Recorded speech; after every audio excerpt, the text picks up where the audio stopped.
अस्सलाम वालेकुम। कल मुझे राहत इंदूरी साहब के हवाले से एक मज़मून लिखने का कहा गया, जो एक अखबार के लिए मुझे लिखना था। तो उसके लिए मैंने कुछ रिसर्च की। उसमें बहुत दिलचस्प चीज़ें थी जो मुझे उनकी शख्सियत के हवाले से मिली, जो मैं चाहूँगी कि आपके साथ शेयर करूँ। और देखिए, इस उनकी स्टोरी में एक उनका जर्नी है जो बहुत खूबसूरत है।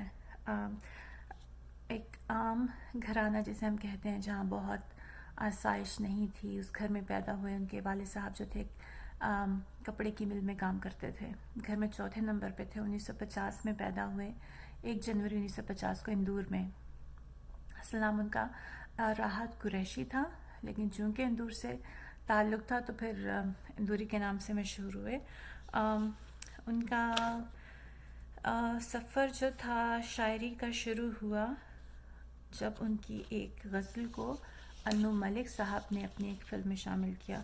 उसके बाद उन्होंने फिर मूवीज़ के लिए भी गाने लिखना शुरू किए। आप यकीन कीजिए, बड़ा खूबसूरत कंट्रास्ट है उनकी पोइट्री में। एक तरफ वो एक बहुत रोमांटिक शायर हैं, तो दूसरी तरफ बहुत इनकलाबी शायर हैं। जैसे उनकी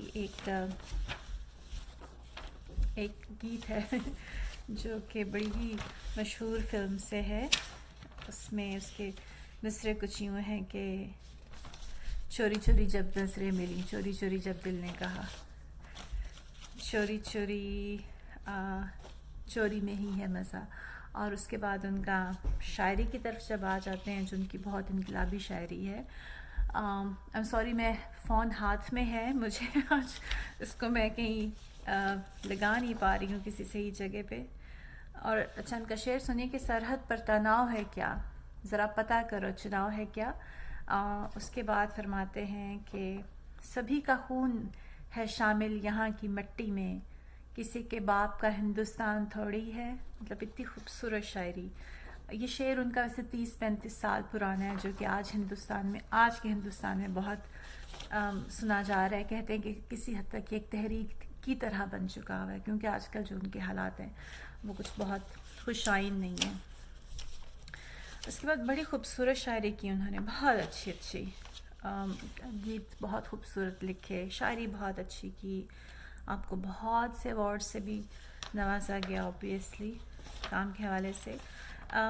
मगर उनका जो उनके कुछ मैंने इंटरव्यूज़ भी सुने, उसमें वो फरमा रहे थे कि जो हमारे मुशायरे हैं वो पहले जैसे नहीं रहे।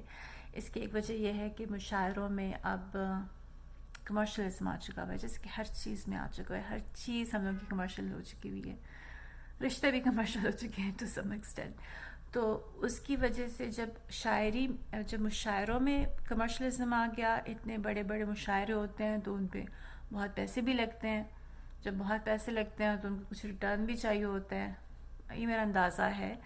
तो ऑब्वियसली जो पैसे लगाता है वो चाहता है कि उसको किसी न किसी रिटर्न मिले। तो वो फरमा रहे थे कि उसकी वजह से जो शायरी पढ़ी जाती है वो किसी हद तक मुंतज़मीन के मिजाज के मुताबिक भी पढ़ी जाती है, तो जिसके बायस शायरी का भी मेयार थोड़ा सा गिर जाता है या कम हो जाता है शायद। उसके बाद फिर वो उनका ये भी पॉइंट ऑफ व्यू था कि एक उनसे सवाल ये किया गया कि उर्दू को कैसे महफूज किया जाए, उसको फैलाया जाए।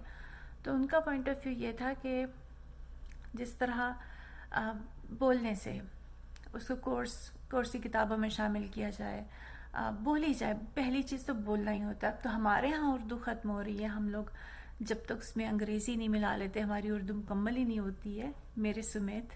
तो कोशिश ये करनी चाहिए कि उर्दू बोलें, पूरी बोलें, खूबसूरती के साथ बोलें। जो उन्होंने बिल्कुल ठीक कहा था कि उसको बोलें भी, बोलने वालों को बोलनी चाहिए, और उसकी किताबें कोर्स में शामिल की जाएँ, तो उससे उर्दू यकीनन बच सकती है। और ये काम सिर्फ हुकूमती इदारों का नहीं है कि ये काम सिर्फ हुकूमत करेगी। आम इंसान जैसे मैं हूँ, जैसे आप हैं, जो उर्दू जानते हैं, हमें उर्दू बोलनी चाहिए। मालूम है, कोई भी ज़ुबान तभी महफूज रह सकती है जब उसके बोलने वाले उसको बोलते रहें। अब जैसे पंजाबी है, पंजाबी को बचाना है तो हमें पंजाबी को बोलना है।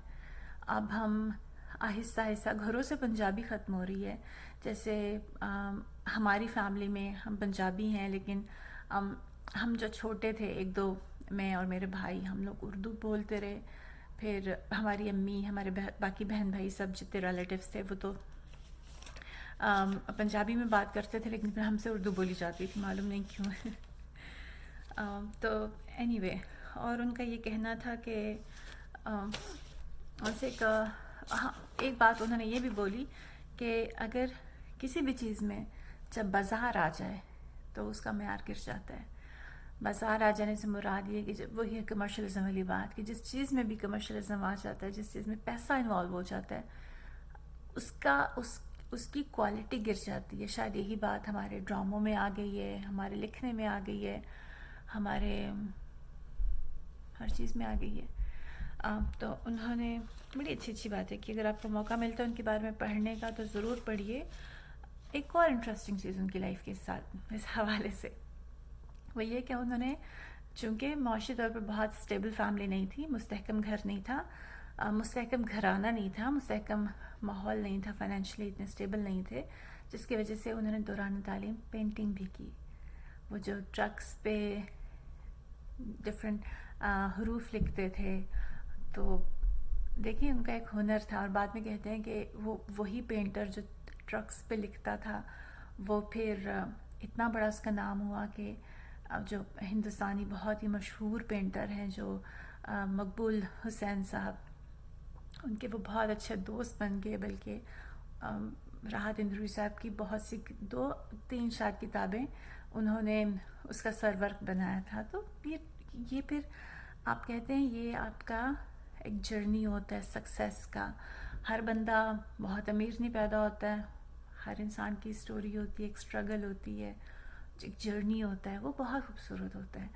और जब आप स्टेप बाय स्टेप एक एक करके ऊपर चढ़ते हैं ना मंजिल अपनी, तो उसमें बहुत मज़ा आता है। अल्लाह पाक उनको अपने जवार रहमत में जगह दे। और दुआ है कि वो जिस चीज़ के बारे में ज़िक्र करते थे कि बाज़ार जब हर चीज़ में आ जाए तो मेयार गिर जाता है, तो अल्लाह करे बाज़ार हमारी ज़िंदगियों से निकलने लगे और चीज़ों के मेयार बेहतर होने लगे। खुदा हाफ़िज़।